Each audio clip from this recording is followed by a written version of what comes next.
Drage kolegice in kolegi, dobrodošli na našem panelu in s tem tudi dobrodošli v čudovitem svetu integrirane kmečke ekonomije. Jaz sem Aleksander Panjek. Na tem panelu bomo predstavili v bistvu dva glavna rezultata temeljnega projekta, ki ga je financirala Agencija za raziskovanje Republike Slovenije, in sicer projekta Koncepti kmečke ekonomije, teoretični in primerjalni pristop. Spodaj na tem uvodnem slajdu so navedene 3 knjige, 3 monografije, od katerih ena je izšla, druga bo vsak čas, tista tretja v angleščini pa ima še nekaj recenzentske poti pred sabo, preden bo ugledala luč sveta. Po programu našem bi bil moral ta panel moderirati kolega Aleksej Kalc, ki pa se zaradi slabega počutja se nam ni mogel danes pridružiti, zato ga pozdravljamo, kakor on nas pozdravlja in nam želi dobro delo.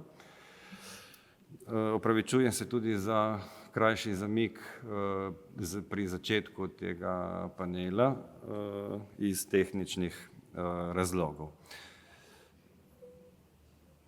No, najprej idem k moji predstavitvi. Prva 2 referata bosta v prvih 2 referatih predstavljamo knjigo Integrirana kmečka ekonomija, koncepti in dejstva, ki je v pripravi. V drugem delu tega panela, torej druga 2 nastopa, pa bodo kolegi predstavili knjigo Pol kmet, pol proletarec, integrirana kmečka ekonomija v socialistični Sloveniji. Zdaj pa zares. Govoril vam bom omenil bom nekaj starejših konceptov v tej prvi knjigi, ki jo predstavljamo. Je sestavljena tako, da imamo en prvi del, ki je bolj teoretičen, in sicer se ukvarja z koncepti, ki so se v mednarodnem zgodovinopisi uporabljali pri obravnavi kmečke ekonomije, tako ali drugače. Potem se knjiga sooči z slovenskim zgodovinopisjem in v 3. poglavju je predstavljen nov koncept integrirane kmečke ekonomije, na katerem delamo, sem ugotovil pa nekaj tednov nazaj, da v bistvu že desetletje delam na tem. Tako da je to tudi, bi rekel, da prva celovita predstavitev tega koncepta, ki je zdaj zrel, da se ga predstavi javnosti tudi v taki obliki.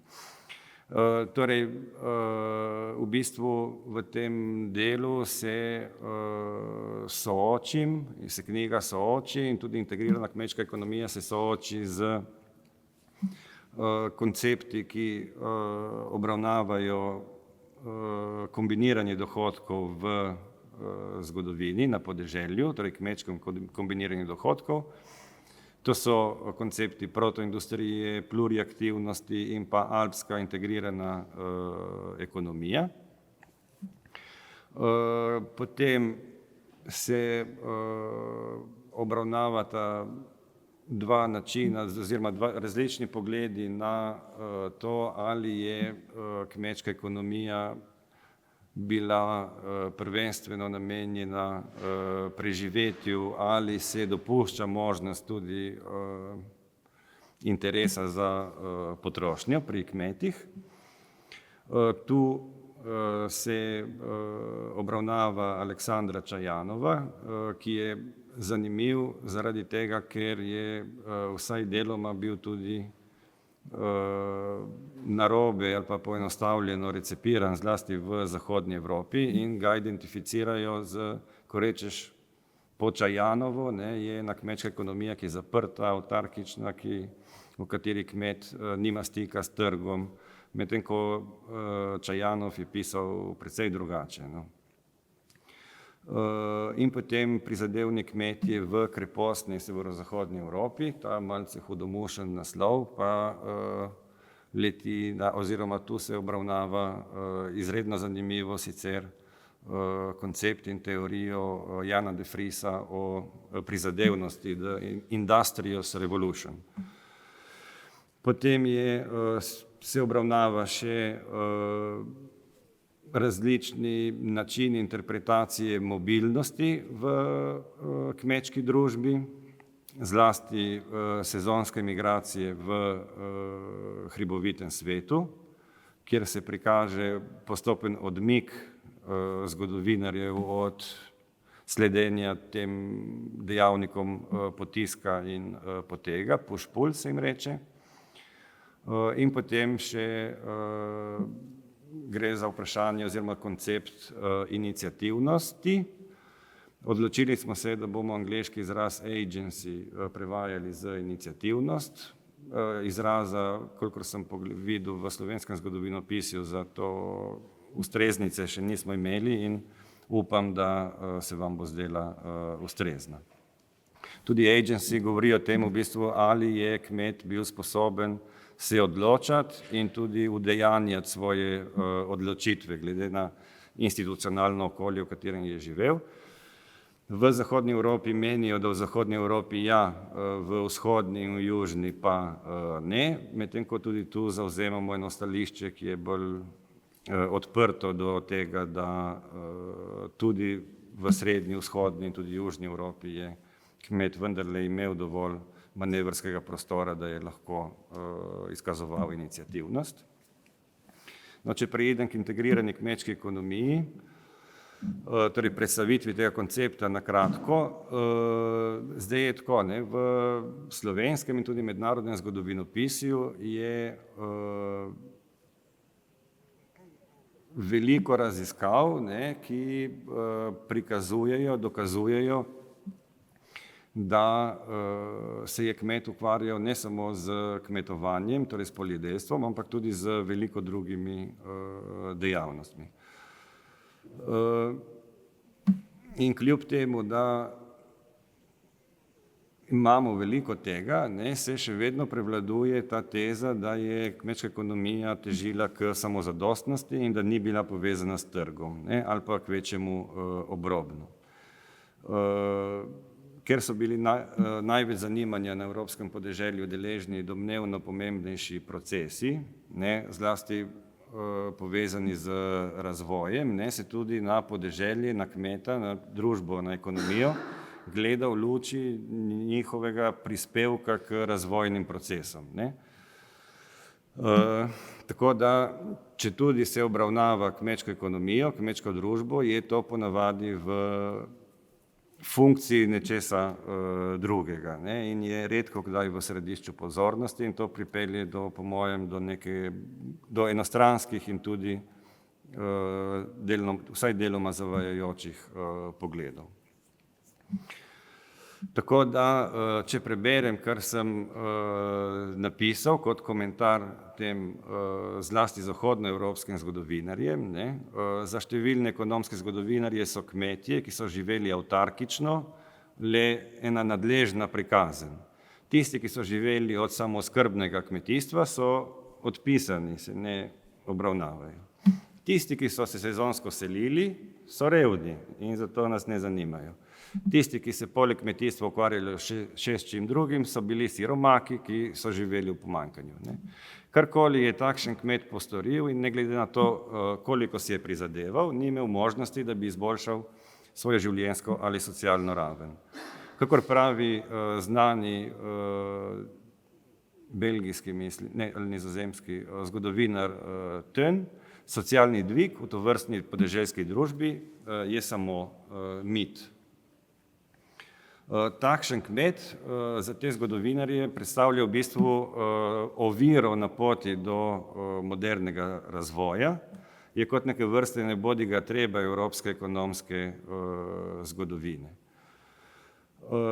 In postane zanimiv kmet samo v trenutku, ko prispeva, ko se izkaže, da prispeva k razvoju moderne ekonomije in kapitalizma. Mene pa, oziroma nas kot skupino, je zanimalo postaviti kmeta v središče naše pozornosti. Zdaj, če grem k izhodiščem, skoraj nepreštevna množica raziskav o protoindustriji, pluriaktivnosti in drugih, torej te mednarodni koncepti priča o tem, da je angažiranost kmetov v neagrarnih sektorjih ena najvidnejših značilnosti v zgodovini evropskega podeželja. Kljub temu je bila ta očitna skupna značilnost podeželske Evrope sama na sebi le redko predmet specifično usmerjenih in zlasti tudi primerjalnih raziskav. Naš namen je bil razviti in preizkusiti neko konceptualizacijo kmečke ekonomije, s katero bi lahko presegli to samo parcialno fokusiranje ali pa selektivno uporabljene modele in terminologijo. In tudi nas je zanimalo vzpostaviti možnost, pogoje za nek primerjalni pristop, torej da lahko primerjamo različne stvarnosti in da ne ostanemo samo na narativni ravni, na opisni ravni. Za izhodišče smo sprejeli ugotovitev, ki je sicer ni samo naša, ampak potem se je ne pripelje do konsekvenc, bi lahko rekel, da kmečko prebivalstvo marsikje ni živelo od samooskrbnega kmetijstva, ampak je izkazovalo precej raznolike vzorce pridobivanja dohodkov. Predlagani izraz za opredelitev tega pojava je integrirana kmečka ekonomija. Torej, ko govorimo o integrirani kmečki ekonomiji, govorimo o tem, čemur se praviloma večinoma v slovenskem jeziku, zgodovinopisju in tudi še danes ne govori kot o dopolnilnih dejavnostih. Tisto, kar trdim, je, da je že to poimenovanje dopolnilna dejavnost v bistvu zmotno ali zavajajoče, zaradi tega, ker ni nujno, da so te dejavnosti bile dopolnilne. Ni nujno, da je bilo poljedelstvo jedro kmečke ekonomije. Je lahko bilo obratno. To je zdaj premajhno, da bi jaz bral. Tu sem v bistvu jih skrajšal. Tu imamo 12 teoretičnih predpostavk integrirane kmečke ekonomije, ker jih lahko, če imate dovolj dobre oči ali očala, tudi sami preberete, ne bom prebiral, ampak se vidi dejansko, da je bilo narejenega kar nekaj tudi teoretičnega, konceptualnega dela, zato da ne ostanemo samo pri enem poimenovanju, pri novem terminu, ampak da dejansko ponudimo neko solidno osnovo za to, da omogočimo en premik v interpretaciji, v razumevanju kmečke ekonomije in družbe. Zdaj dejansko ne govorim samo o slovenskem prostoru, ker smo v letih delali tudi v mednarodnem prostoru. Ta koncept se je sicer rodil na slovenskem, gre na nek način je slovensko zgodovinopisje, slovenska stvarnost cepljena na italijansko, zlasti alpsko, in stvarnost in zgodovinopisje. Smo pa ta koncept aplicirali širše v italijanskem prostoru, tudi na Švedskem, v Skandinaviji. Zdaj delamo recimo v tisti tretji knjigi, ki sem jo pokazal prej. Imamo prispevke iz Poljske, Češke, Srbije, Bosne, Rusije, Ukrajine. In se izkazuje v bistvu, da ta koncept integrirane kmečke ekonomije deluje, da se ga da s pridom aplicirati tudi kot interpretativni ključ na marsikatero stvarnost. Zdaj, vseeno, to pa bom povedal in prebral, to je 7 značilnosti integrirane kmečke ekonomije. In sicer prvič, integrirana kmečka ekonomija trdi, da kmetje kombinirajo kmetijstvo in tržno usmerjene dejavnosti za preživljanje in ali pa za dvig svoje življenjske ravni, torej ne gre samo za preživetje, ampak se prizna kmetom tudi želja in sposobnost izboljševati svoj življenjski standard. Morda se tako sliši čisto enostavno ali pa samo po sebi umevno, ampak moramo vedeti, da je ena cela plejada mednarodnega zgodovinopisja in tudi na Slovenskem se je pisalo o tem, da so kmetje v bistvu živeli samo od rok v usta in da sploh niso, da jim je manjkala mentaliteta, ne? Da z vidika mentalitete niso bili opremljeni na tak način, da bi stremeli k čemu drugemu. Drugič, tržno usmerjene dejavnosti predstavljajo enakovreden vir dohodka v primerjavi s samooskrbnim kmetijstvom. Ne, to je tisto, kar sem že prej omenil, zakaj se mi ne zdi točno jih imenovati dopolnilne dejavnosti, ker ni rečeno, da dopolnjujejo. So eden od 2 so konstitutivnih gradnikov kmečke ekonomije, ne, te tržno usmerjene dejavnosti. Potem izbrane dejavnosti in viri dohodka pripadajo vsem 3 ekonomskim sektorjem, torej primarni, sekundarni, terciarni sektor, kmetje se ukvarjajo z vsem. Ne.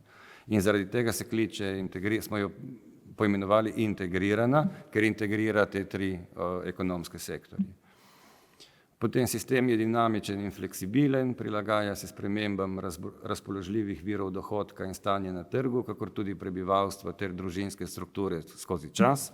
Torej ta kombinacija različnih dejavnosti in virov dohodka znotraj kmečkega gospodinjstva ali pa v določenem kraju ni zafiksirana, zabetonirana skozi stoletja, ampak se spreminja. In tudi znotraj družine se lahko spreminja glede na število otrok, večje, manjše, kdo so člani v prostoru glede na število prebivalstva. Torej je spremenljiva stvarnost, ne, ni fiksna in se prilagaja. Petič, kmetje aktivirajo razpoložljive naravne in človeške vire, poslovne in delovne priložnosti ter celo ustvarjajo nove resurse, da razširijo vire dohodka. Torej te kmečke družbe so dokazano sposobne aktivirati vse, kar imajo na razpolago, ne, bodisi svoje sposobnosti, svoj čas, svojo energijo, svoje kompetence, naravne vire, srenska zemlja, če so gozdovi, če so vode, če so pašniki, kar je. Ne. In izkoriščajo priložnosti, ki se pokažejo na trgu, ne, recimo za trgovanje. V Trstu zgradijo novo pristanišče, začnejo sodelovati z tistim pristaniščem. Ne. To ustvarjanje novih resursov pa tu imamo v mislih zlasti sezonske migracije, ne, ker so v bistvu te družbe, te ekonomije, te družine s tem, da so sezonsko migrirali, razširili svoje delovno okolje in v bistvu ustvarili iz niča, bi lahko rekli, en nov vir dohodka.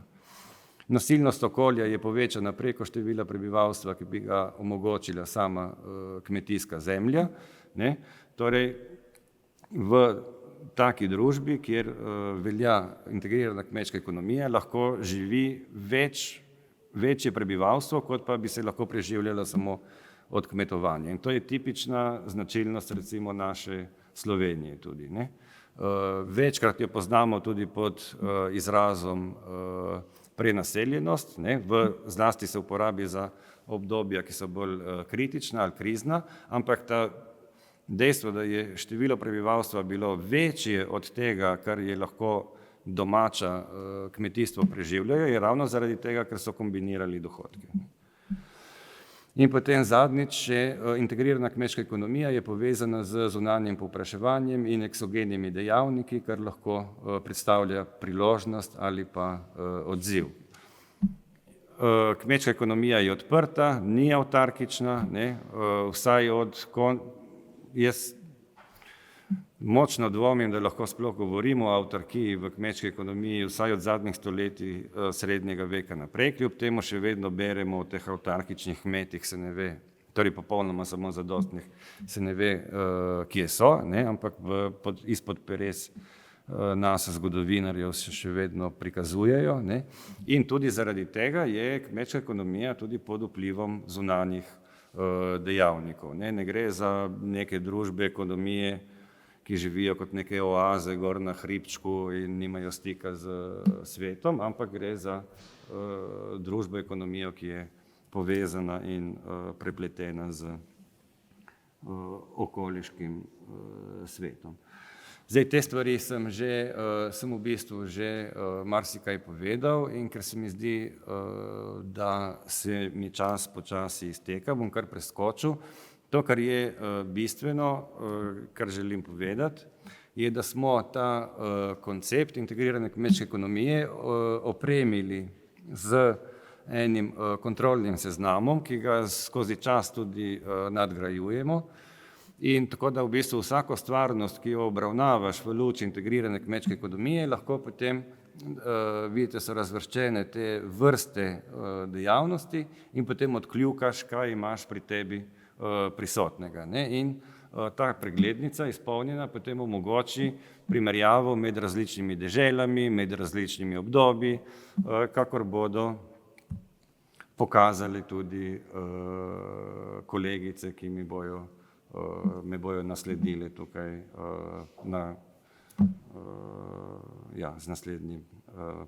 z naslednjo predstavitvijo. To, kar vidite, je zadnja platnica knjige v pripravi. Jaz se vam zahvaljujem za pozornost in predajam besedo kolegicam Ines Beguš, Nataši Henik Miščič in Leonidi Borondič, ki se jim hkrati zelo zahvaljujem tudi v besedi in ne samo pisno v knjigi, ker brez njih ta knjiga ne bi nastala in če bi nastala, ne bi bila tako lepa. Hvala.